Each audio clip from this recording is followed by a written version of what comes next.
We have two readings today. The first one is from Scripture, from the book of Acts, chapter 16, verses 9 through 15. During the night, Paul had a vision. There stood a man of Macedonia pleading with him and saying, "Come over to Macedonia and help us." When he had seen the vision, we immediately tried to cross over to Macedonia, being convinced that God had called us to proclaim the good news to them.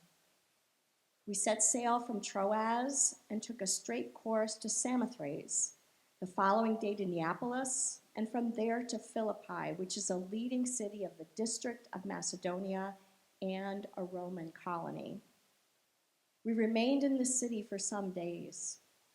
On the Sabbath day, we went outside the gate by the river, where we supposed there was a place of prayer, and we sat down and spoke to the women who had gathered there.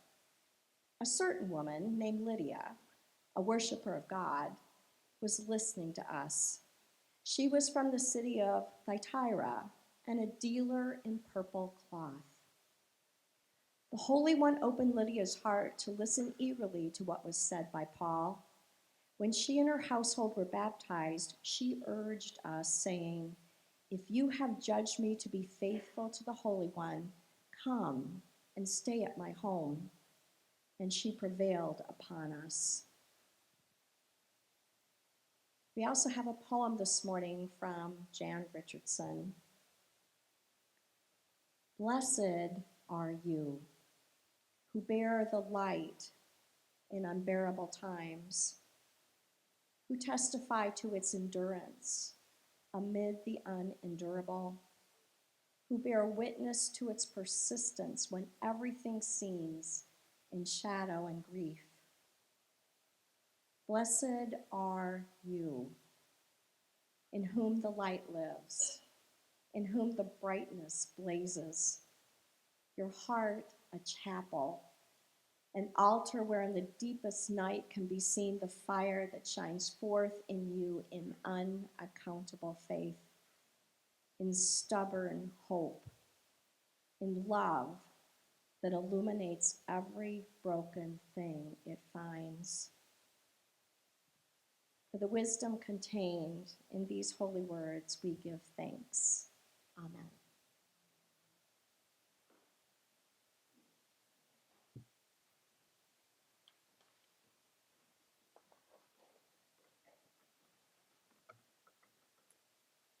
Have compassion for everyone you meet, even if they don't want it. What seems conceit, bad manners, or cynicism is always a sign of things no ears have heard, no eyes have seen. You don't know what wars are going on down where the spirit meets the bone. Ring the bells that still can ring. Forget your perfect offering. There is a crack in everything. That's how the light gets in. Paul saw a vision.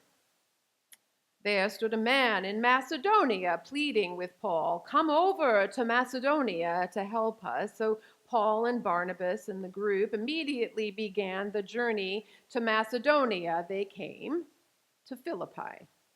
When it was the Sabbath, Paul, as was typical, I expect, wanted to worship.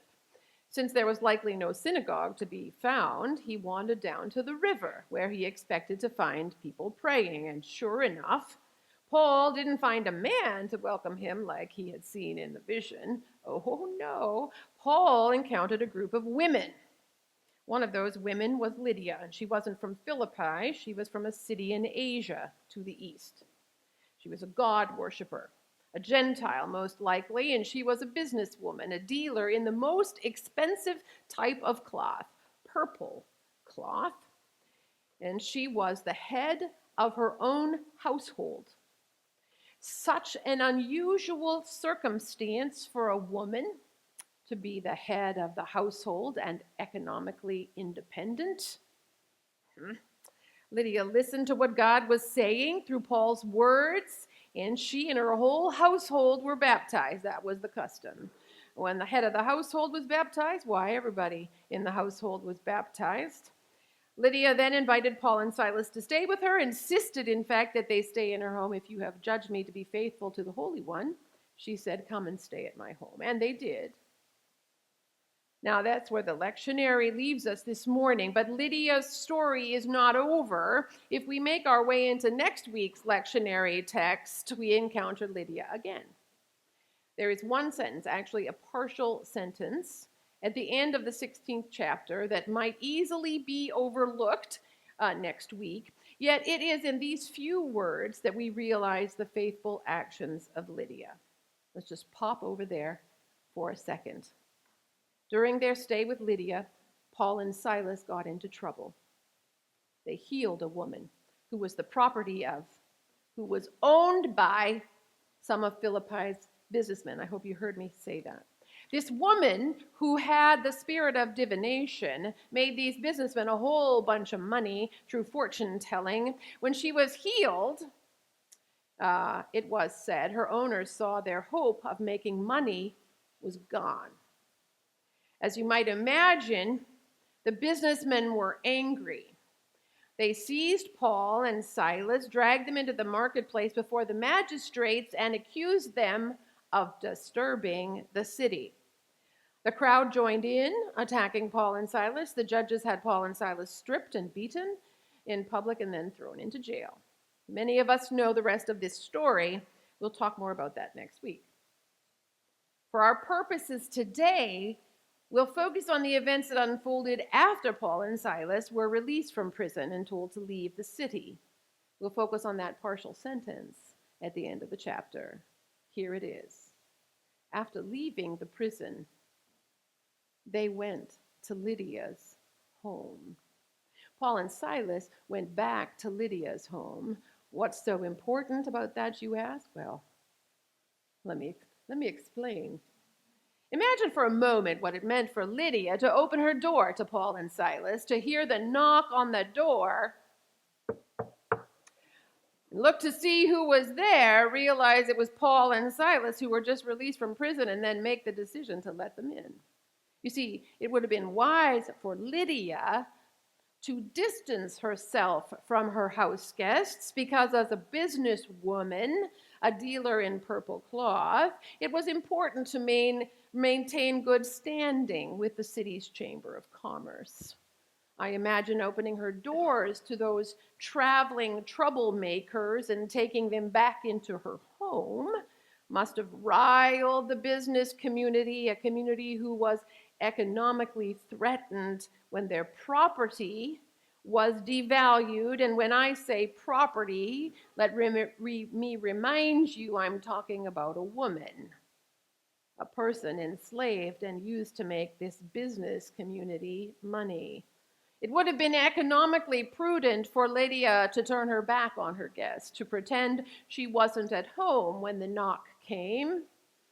She might have made excuses to the Chamber of Commerce for taking Paul and Silas in the first place, saying something like she was just trying to be hospitable, and that if she had known what they were going to get into, why, she would have sent them on their way to the next town.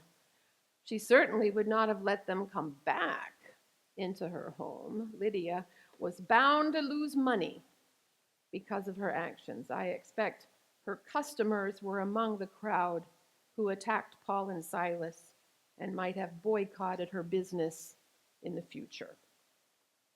She was a woman in business, the head of her household, in a world where that was a rare occurrence, very rare indeed, and a lot of people relied on her.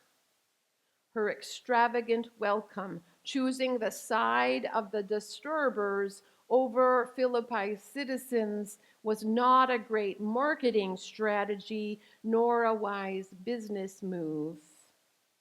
And it would have jeopardized the well-being of the whole household. This one little partial verse at the end of the 16th chapter of the book of the Acts, so often overlooked, speaks to Lydia's courage, a head of the house, businesswoman, more importantly, a faithful follower of Jesus. Lydia risked it all, her status in the community, her economic independence, her very home, to save two strangers because she believed in their work to heal and share the gospel, a radical message of love. She opened the door because she was the church. I wonder how much we're willing to risk. I wonder how often we'd be willing to step out of what is a comfortable existence to invite someone into our lives, someone who might just change everything, someone who might change the way we think, the way we feel, the way we live in the world. I wonder. You know, often these stories we tell from the Bible are stories where it is difficult to place ourselves. For most of us, putting ourselves in the shoes of the Hebrew people under Pharaoh's thumb, or imagining being forced out of our homes like the people of Israel when they were sent into exile, or picturing ourselves being sentenced to death and hung from a tree for standing up for the well-being of others, well, those situations are difficult to visualize. At least for me, they are. Mostly, we live comfortable lives in safe zip codes surrounded by people we love and who love us. That's not to say we don't experience heartache, anxiety, disappointment. It doesn't mean we haven't worked hard for what we have or experienced difficult and daunting times. It just means we have support systems to catch us when we fall. It means we live with privilege in a world where so many people do not. We're kind of like Lydia. The story of Lydia, like that's a narrative in which we can see ourselves, isn't it? We can see ourselves grappling with the decision to either open our door and provide safety and respite to the person who has been vilified by a community for causing trouble, or lock our doors up tight to protect and save our reputation, our status, our wealth. After all, it is a community in which we live and have worked hard to make our place. We can see ourselves pondering whether to take a risk to live out the gospel of Jesus or remain safely tucked up inside our comfortable world. Who could blame us for not opening the door when the knock comes, when the opportunity, thank you, whoever did that, when the opportunity comes? Once upon a time, there was a community of people. They met every Sunday and sang songs about love and liberation and wide open tables. They prayed for a troubled world, and they prayed for people who were troubled. They welcomed opportunities to give to people when there was a need, and they created opportunities to deepen the well-being of children and families in the community where they were located. They were determined to live out the gospel in meaningful ways. This faithful group of people even made the difficult decision to use the property where they had built a sanctuary to create affordable housing in a community with little affordable housing. It was not considered by some to be a wise business move.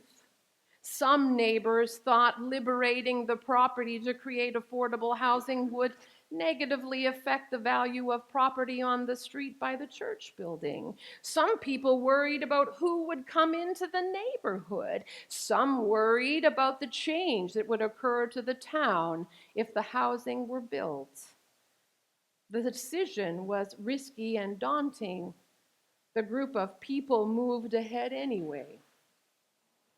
They were so happy when they found partners to work with to make this dream come alive. Their first attempt to move forward was denied. Bravely, they tried again and were shaken when this time, too, the answer was no. When the third opportunity came around, they stepped forward, opened the door, and gave it another try. They lived out their faith, risked it all, risked it all for their commitment to live out the radical love taught and lived by the one they followed. They lived out their faith, not knowing what the outcome would be. They opened the door because they were the church. Blessed are you who bear the light in unbearable times, who testify to its endurance and the unendurable, who bear witness to its presence when everything seems in shadow and grief.